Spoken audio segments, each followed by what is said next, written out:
Inilah 4 golongan manusia yang tertipu menurut Imam Al-Ghazali. Dalam kitab Al-Qasf wal Tibyan fi Ghurur Al-Khalq Ajmain, Imam Al-Ghazali mengingatkan bahwa tidak semua manusia selamat dari tipu daya setan, termasuk mereka yang beramal sekalipun. Beliau menguraikan 4 golongan manusia yang mudah tertipu oleh amal dan kedudukannya sendiri. Ulama, ahli ibadah, hartawan, dan ahli tasawuf. Pertama, ulama atau cendekiawan. Menurut Al-Ghazali, banyak ulama yang tertipu dengan ilmu syariah dan rasional yang mereka kuasai. Mereka sibuk memperdalam pengetahuan namun lalai mengamalkannya, bahkan membiarkan anggota tubuh mereka terjerumus dalam maksiat. Mereka beranggapan bahwa ilmu saja cukup untuk mendekatkan diri kepada Allah, tanpa membersihkan hati dari penyakit batin seperti sombong, ria, dengki, gila hormat, dan keinginan popularitas. Mereka mengabaikan keharusan memperbaiki batin, seolah amal lahiriah sudah cukup untuk keselamatan.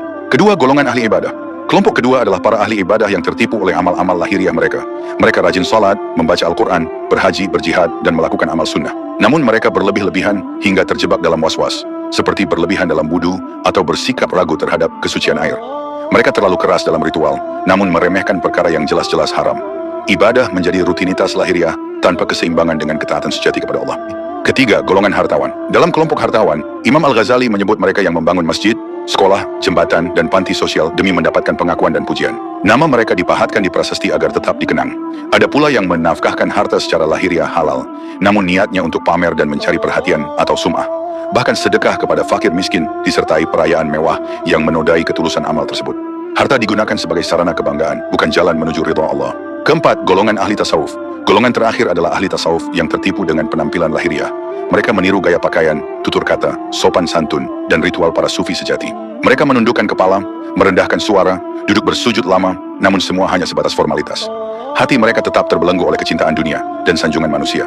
Mereka mengira telah mencapai derajat tinggi dalam tasawuf, padahal hakikatnya masih jauh dari kesucian hati yang sejati.